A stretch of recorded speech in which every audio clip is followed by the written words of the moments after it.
इस संदेश का शीर्षक है, आप कैसे विश्वासी हैं? What kind of believer are you? और इस संदेश को भाई ब्रूस ने 12 अप्रैल और 2020 में Bethel the House of God Trinidad से प्रचार किया। यह आपका छोटा सा सेवादार भाई ब्रूस है, अपने झूले में बैठकर आपकी सेवा कर रहा है, जबकि कलीसिया अभी एक समय के लिए बंद है। इस सुबह मैं परमेश्वर की अगुवाई पाया हुआ महसूस कर रहा हूँ और एक बहुत जरूरी सवाल मैं आपको पूछ रहा हूँ कि आप आत्मिक रीति पर कैसे चल रहे हो। आपको मेरे को पूछने की जरूरत नहीं अगर आप आत्मिक रीति पर अच्छा कर रहे हो, क्योंकि वचन बयान करता है कि अपने विश्वास को परखिए, अपने आप को परख कर देखिए और जानने की कोशिश कीजिए कि आप विश्वास में हो या नहीं। अपने आप को परखो कि विश्वास में हो कि नहीं। अपने आप को जांचो, नहीं तो तुम जांच में निकम्मे निकले हो। दूसरा कुरिन्थियों 13वां अध्याय और उसका 5वां वचन। अपनी जांच करो कि आप विश्वास में हो या नहीं। अपने आप को जांचो, क्या तुम अपने विषय में यह नहीं जानते कि यीशु मसीह तुम में है? नहीं तो तुम जांच में निकम्मे निकले हो। बहुत बार लोग ये कहते हैं कि मैंने परमेश्वर को निराश किया है, मैंने कलीसिया को निराश किया है, मैंने प्रचारक को निराश किया है, मैंने पास्टर को निराश किया है। यह एक गलत बयान है। आप परमेश्वर को निराश नहीं कर सकते, आप सेवादार को निराश नहीं कर सकते, आप कलीसिया को निराश नहीं कर सकते, मगर आप अपने आप को खुद निराश करते हो। मैं प्रार्थना करता हूं कि आप अपने आप को धरती की गहराई तक अपने आप को नीचे ना गिराओ, जो कि नरक और आग की जलती हुई झील है। यह जवाब आपके लिए है कि आप आत्मिक रीति से कैसे चल रहे हो। एक मसीही होने के नाते आपको इस प्रश्न का जवाब देने की जरूरत है। परमेश्वर को जवाब देने की आवश्यकता नहीं है, क्योंकि परमेश्वर तो खुद ये जानता है कि आप आत्मिक रीति पर कैसे चल रहे हो। अपने मनों में सब लोग यह जानते हैं, मगर आपको मेरे जैसे एक छोटे से सेवादार को यह जवाब देने की कोई आवश्यकता नहीं है।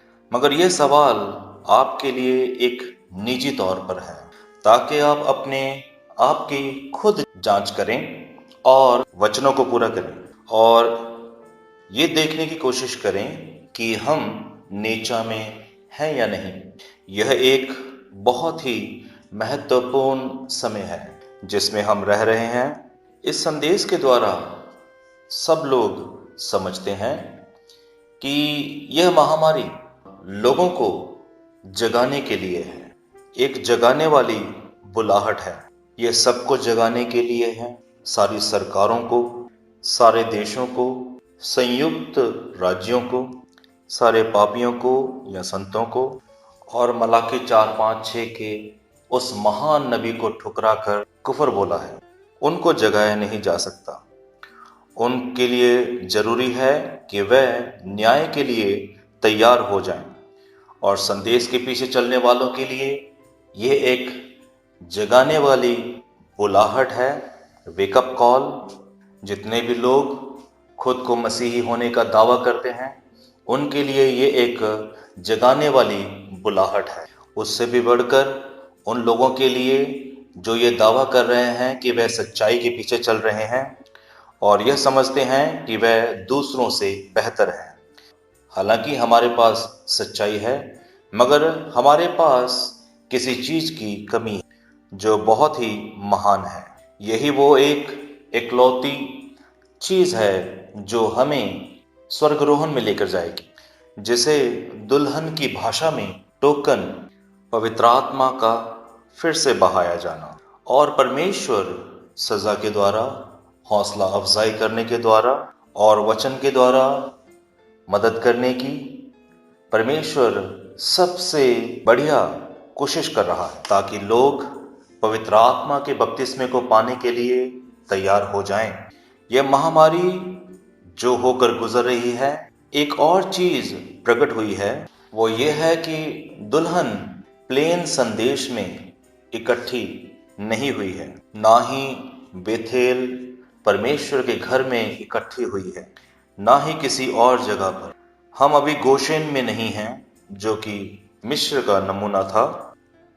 एक जगह को चुना गया था जहां में लोगों को इकट्ठा किया जाए, ताकि जो मूसा के द्वारा महामारी आई थी उससे उन्हें बचाया जा सके। हम गोशेन में नहीं हैं, जैसे कि हमारे प्यारे मित्र जो इस संदेश में हैं, वो इसकी घोषणा कर रहे हैं और प्रचार कर रहे हैं। हम जानते हैं और हमें पक्का भरोसा है कि सच्चाई हमारे पास है।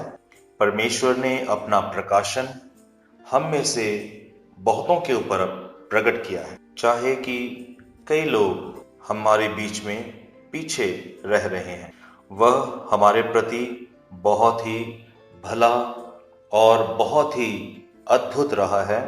हमने सर्वशक्तिमान परमेश्वर की हजूरी का तजुर्बा किया है और वह हमें बता रहा है कि उसके नज़दीक कैसे जाना है। 2019 में यह जो पश्चाताप के ऊपर में वह महान संदेश प्रचार किए गए थे, उसके द्वारा परमेश्वर हमें याद दिलाना चाहता है कि हम उसके नज़दीक जाएं, और हमें ये बता रहा है कि उसकी आराधना कैसे करनी है और उन्हें संबोधन कैसे करना है। जिसे हम प्रभु की प्रार्थना कहते हैं, उस पर उन्होंने कुछ प्रकट किया है, ताकि जब आप प्रार्थना करें तो इस तरीके से करें।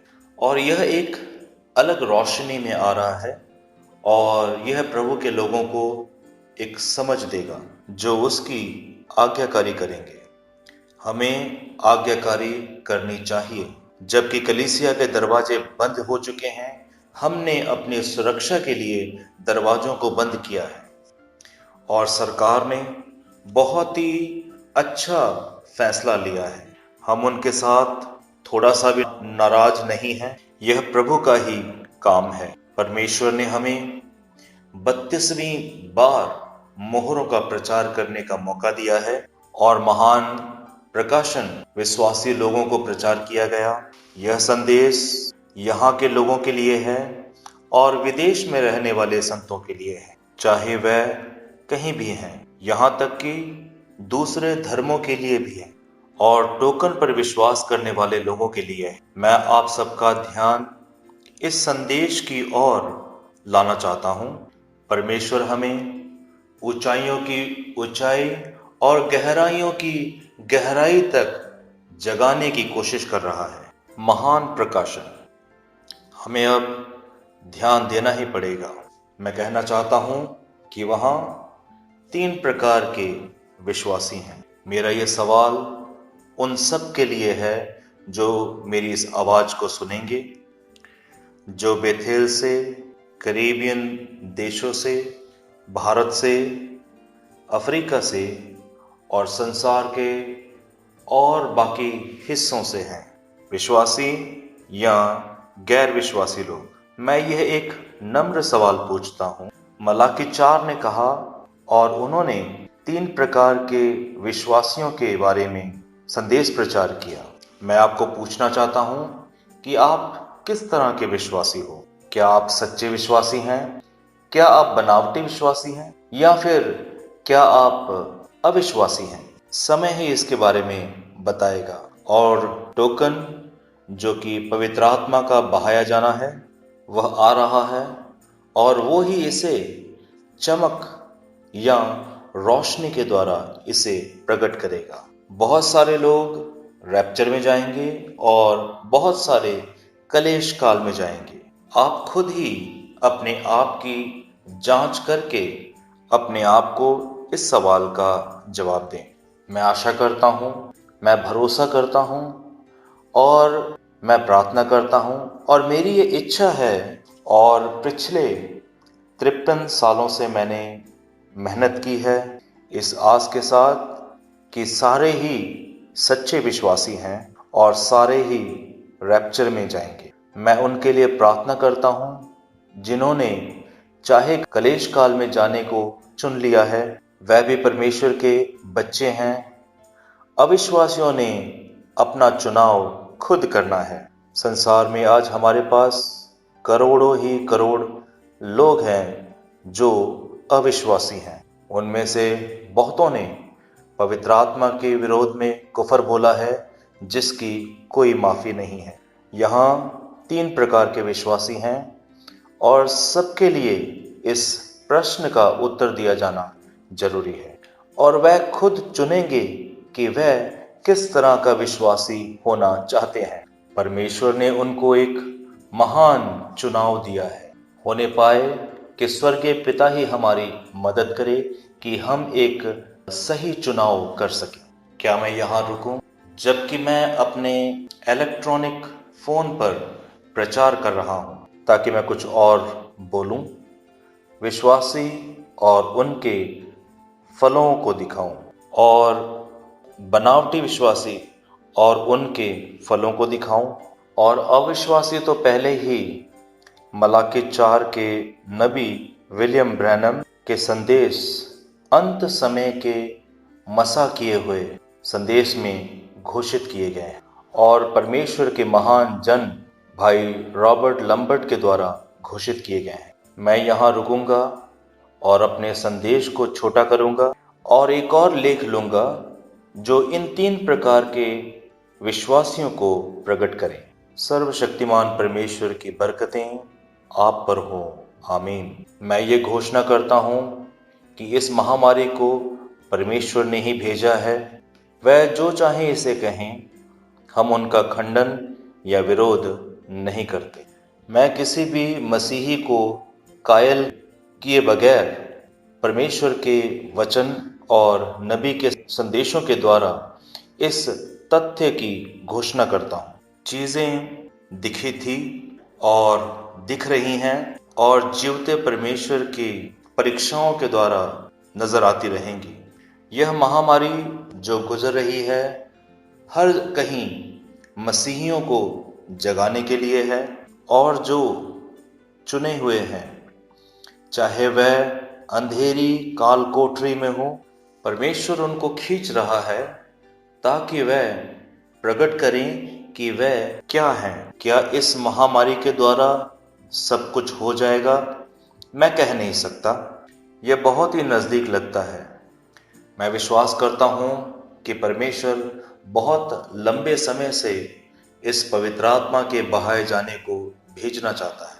हम परमेश्वर के सामने यह प्रार्थना करते हैं कि वो हमें जगाने के लिए कोई और विपत्ति ना भेजे, क्योंकि हम भी बीच में ही शामिल हैं। मसीही होने के नाते अपने आप को छूट दिया हुआ ना समझो। हम अभी रैप्चर के लिए तैयार नहीं हैं, हम अभी टोकन के लिए तैयार नहीं हैं, मगर हम विश्वास करते हैं कि बहुतों ने नया जन्म प्राप्त किया है और वह सच्चे विश्वासी हैं।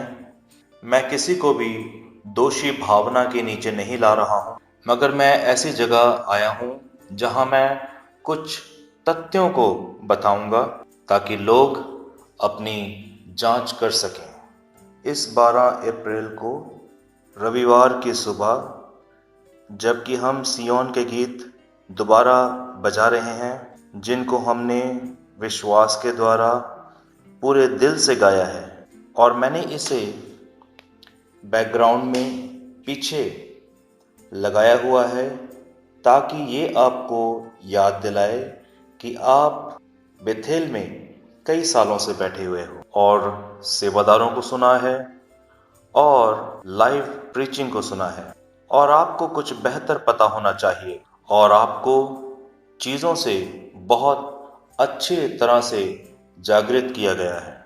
ये कि आप विश्वासी हो, आप पाखंडी विश्वासी हो, या फिर आप एक अविश्वासी हो। तीन प्रकार के विश्वासी यहाँ और विदेशों में इस सच्चाई के पीछे चल रहे हैं, चाहे वह जहाँ कहीं भी हो और जहाँ कहीं भी टोकन के आने की आश की जा रही है, वह इन झुंडों के बीच में है। मैं कुछ चीज़ों का सुझाव देने जा रहा हूँ और जहाँ कहीं भी ये लागू होती हैं, सो हो। हर एक आदमी, औरत, लड़का या लड़की, उनको अपनी जांच करनी चाहिए। यह अचानक ही नहीं हुआ है कि यह मुसीबत धरती पर आई है, और यह परमेश्वर का ही मकसद है कि हमारे दरवाजे बंद हों और जो कुछ भी इस वायरस के द्वारा हो रहा है, वह इसे एक वायरस कहकर पुकारते हैं, मगर हम जानते हैं कि ये एक महामारी है। हर एक प्राण अपने आप को प्रकट करेगा। अगर ऐसा नहीं होता है तो वो एक और महामारी को भेजेगा और परीक्षाएं भेजेगा, और सबसे बड़ी परीक्षा जो आने वाली है वो प्रकाशित वाक्य उसकी 13वें अध्याय में लिखा हुआ है, जो कि दरिंदे की मुहर है। और चुने हुओं को रोकने के लिए कलीसियाओं का पूरे तरीके से बंद हो जाना है। तब टोकन आएगा और तब माइकल अपने लोगों के लिए, जो कि दुल्हन है, खड़ा होगा और रैप्चर हो जाएगा। इस दूसरे हिस्से में आकर मेरा प्रश्न वही है, वो ही विषय जिसके बारे में मैंने पूछा था कि आप निजी तौर पर किस तरह के विश्वासी हो। परिवार होने के नाते आप किस तरह के विश्वासी हैं? आप अपनी कलीसियाओं में किस तरह के विश्वासी हो? जबकि पास्टर्स आपके लिए प्रार्थनाएं कर रहे हैं, परमेश्वर की दुहाई दे रहे हैं, उस कलीसिया में आप किस तरह के विश्वासी हो? पाखंडी विश्वासियों के बारे में सोचना मेरे दिल को लहूलुहान कर देता है। मैं अभी भी उनकी सेवा करूंगा और उन्हें तैयार करूंगा ताकि परमेश्वर उनके मनों से दुष्टता को और बुराई को अपनी आखिरी कोशिश करने के द्वारा बाहर निकाले, जो कि कलेश काल में भेजना है, ताकि उनके मनों से व्यभिचार, काम वासना, समलिंगी, लेस्बियनिज्म, चोरी को बाहर निकाले। और 10 आज्ञाएं भी इसके साथ शामिल की जा सकती हैं, और हर कोई अपनी जांच करे और वह देखें कि वह 10 आज्ञाओं की पालना करते हैं या नहीं। जांचें और देखें कि आप गुप्त रूप से समलिंगी हो, पब्लिक समलिंगी हो या लेस्बियन हो। पहला कुरिन्थियां 6 अध्याय और उसका 9 वचन से आप शुरू कीजिए। यह लोग परमेश्वर के राज्य के अधिकारी नहीं होंगे। धोखा ना खाओ, ना वैश्यगामी, ना मूर्ति पूजक, ना परस्त्रीगामी, ना लुच्चे, ना पुरुषगामी, ना चोर, ना लोभी, ना पियक्कड़, ना गाली देने वाले, ना अंधेर करने वाले परमेश्वर के राज्य के वारिस होंगे। क्या आप इस बहुत ही अहम समय पर अपनी बाइबल पढ़ रहे हो? क्या आप समय का और ज़्यादा लाभ उठा रहे हो? मैं यहाँ पर इसलिए नहीं हूँ कि आप लोगों को वचनों के हवाले दूँ, मगर इसलिए हूँ कि आप अपने आप की जांच करें, ताकि आप अपने आप को देख सकें कि आप पहले कुरिन्थियां और उसके 9वें वचन में फिट होते हो, जहाँ पर कि यह लिखा हुआ है कि वह लोग परमेश्वर के राज्य के अधिकारी नहीं होंगे, जो कि टोकन है, पवित्र आत्मा का बपतिस्मा है और परमेश्वर की मुहर है।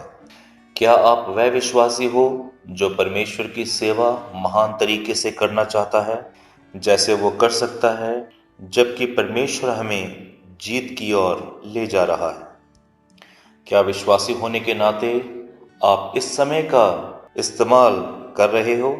चर्च बंद हो चुके हैं, कलीसियाएं बंद हो चुकी हैं, और परमेश्वर हर किसी को इन 3 प्रकार के विश्वासियों में से दिखाएगा, जो कि बेथेल, जीसीसी, ऑस्ट्रेलिया, भारत और बाकी देशों में है।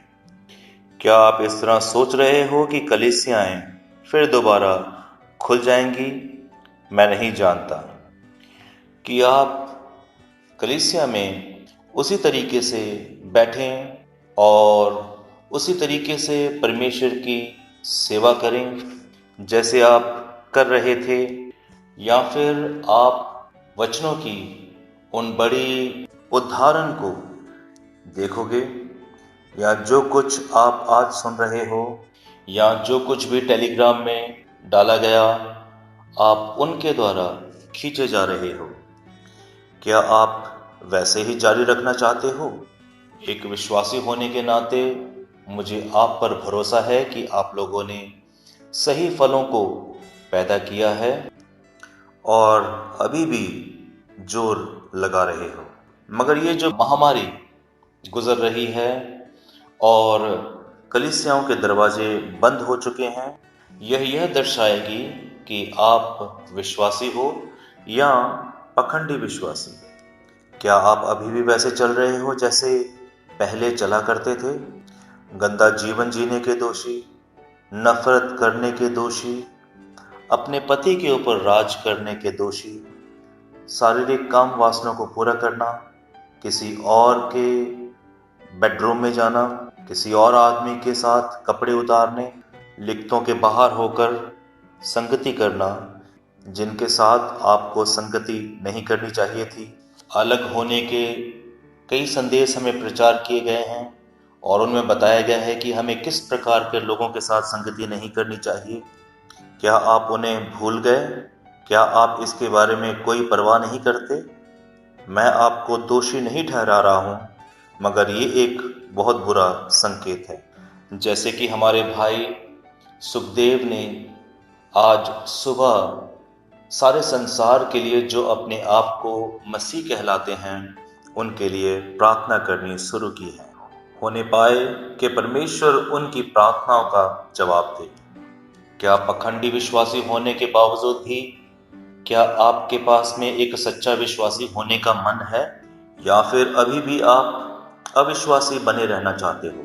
आपका अविश्वास एक बुरा चिन्ह है।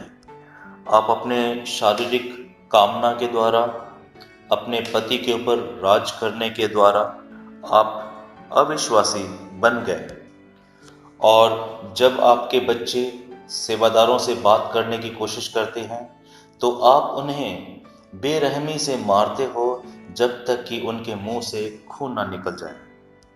क्या आप उनके सर पर इसलिए मारते हो क्योंकि वह सेवादारों को बताते हैं? क्या आप विश्वासी हो, या फिर आप अपने गुस्से की वजह से गुम हो जाओगे और दोषी ठहराए जाओगे?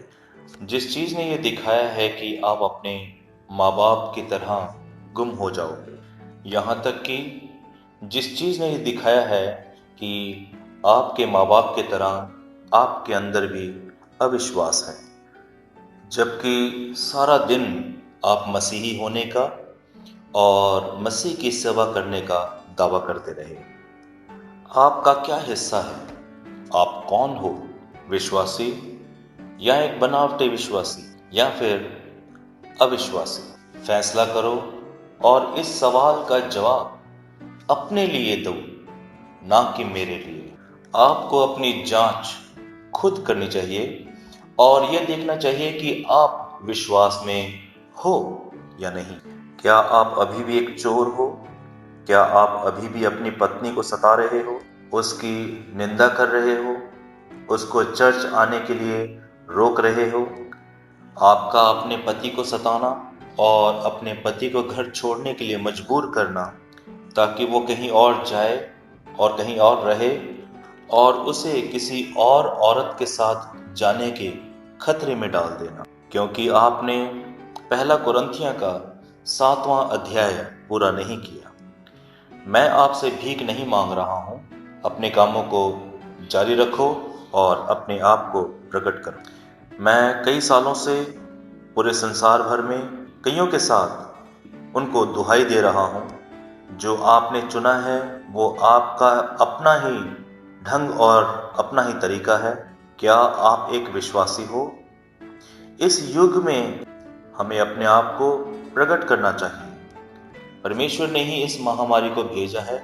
परमेश्वर ने ही कलीसियाओं को बंद होने दिया ताकि वो देखे कि आप क्या प्रकट करते हो। क्या आप अपनी नफरत जारी रखोगे या फिर आप अपनी गप्पें जारी रखोगे, या फिर क्या आप अपनी कार को बेवजह यहाँ वहाँ घुमाते रहोगे और अपने बच्चों को ऐसी खतरनाक जगहों में ले जाना चाहते हो जहाँ वो स्वाभाविक तौर पर या आत्मिक तौर पर प्रभावित हों।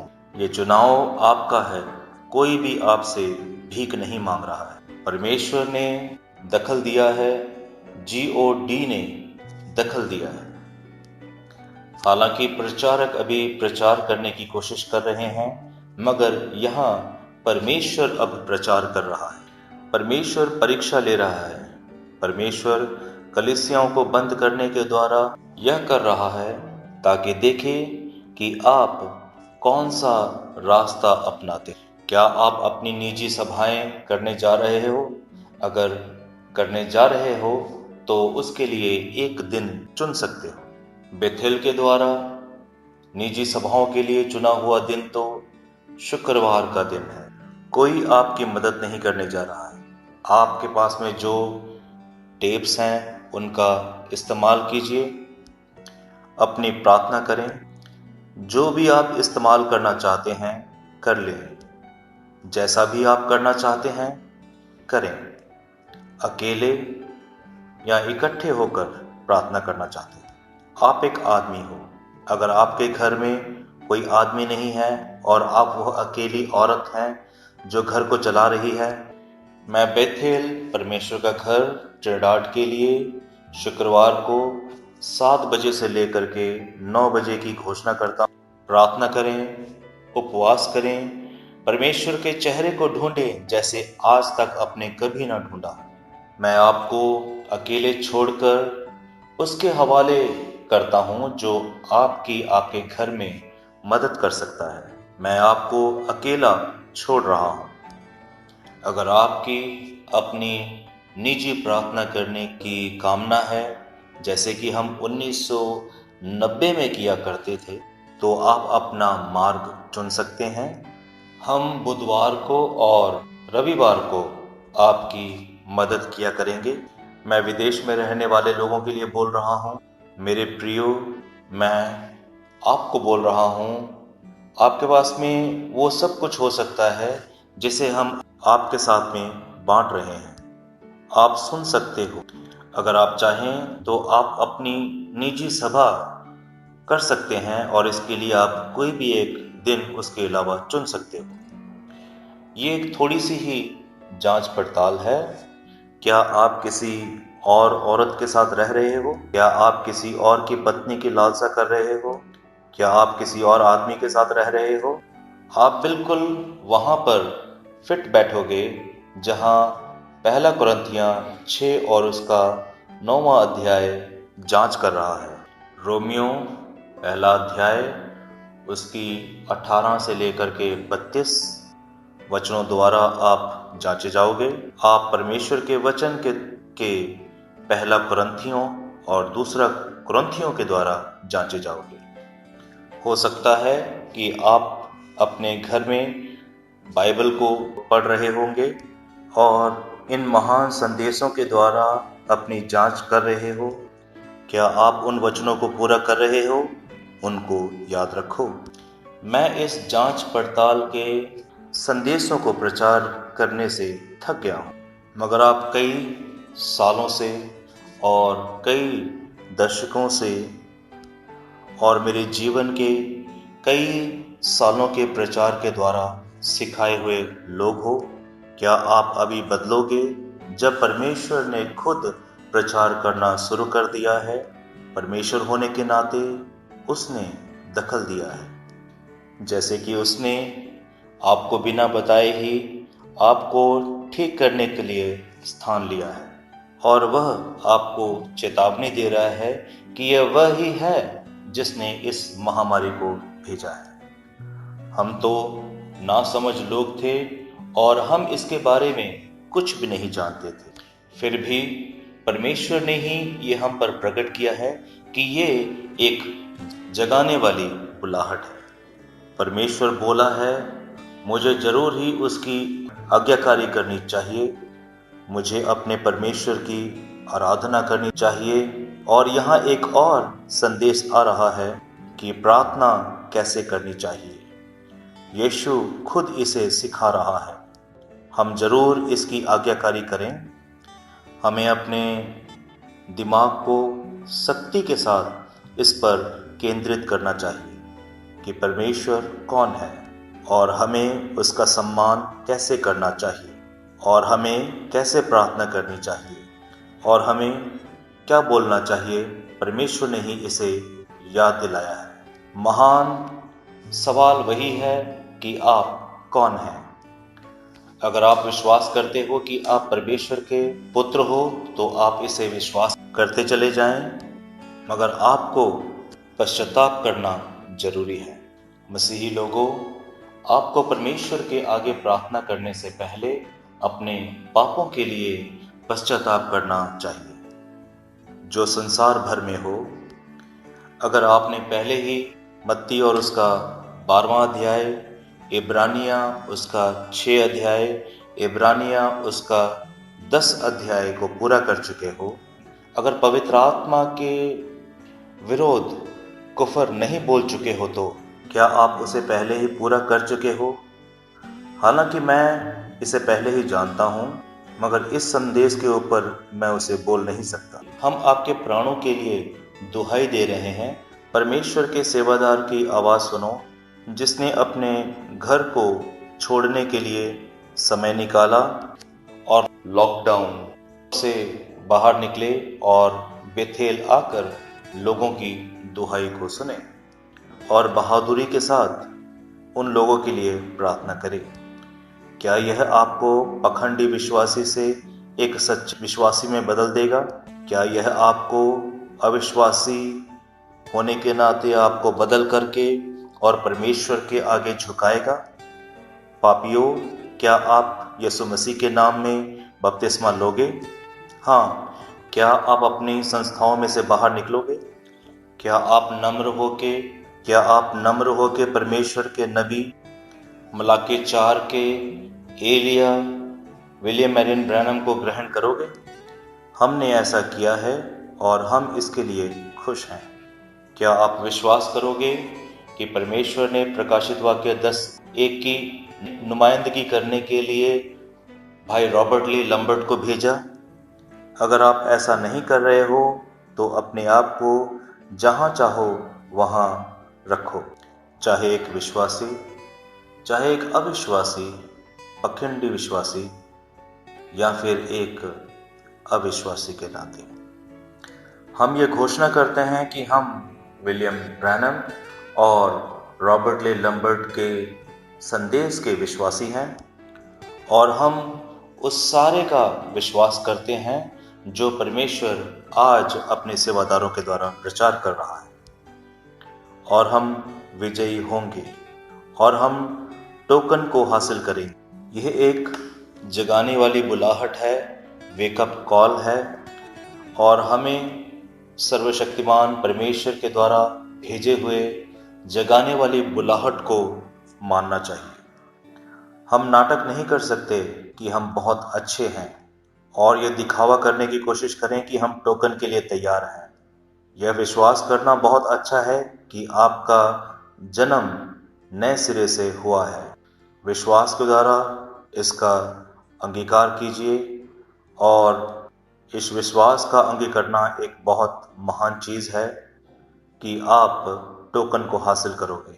यह लगातार विश्वास करते जाओ कि आप टोकन को प्राप्त करोगे। यह लगातार विश्वास करते जाओ कि आप नए सिरे से जन्मे हो। मगर फिर भी अपने आप की जांच करो और देखो कि क्या आप यीशु मसीह के विश्वास में हो। हाँ, आइए हम परमेश्वर में विश्वास करें और विश्वास करें जैसे परमेश्वर का सेवादार प्रार्थना कर रहा है तो आप विश्वास करें। हाँ, बहुत सारों ने नया जन्म प्राप्त किया है और बहुत सारे पवित्र आत्मा का मसा पाए हुए हैं। और मैं विश्वास करता हूँ कि बहुत सारे लोग अपने आप को इस घड़ी में विश्वास में कम पाएंगे, जबकि परमेश्वर हमें जगाने की कोशिश कर रहा है। जैसे कि अब हम परमेश्वर के दास को चिल्लाता हुआ सुन रहे हैं, होवे कि ये आपको प्रेरणा दे। परमेश्वर की बरकतें आप सब पर हो, जबकि हम आपको परमेश्वर के नज़दीक लाने की कोशिश कर रहे हैं। यह संदेश इसलिए प्रचार किया गया है ताकि वह लोग जो सो रहे हैं यीशु मसीह के नाम से जाग जाएं। मैं और नहीं बोलूँगा। सर्वशक्तिमान परमेश्वर की बरकतें आप सब पर हों। सब लोग अपने आप को सच्चे विश्वासी के रूप में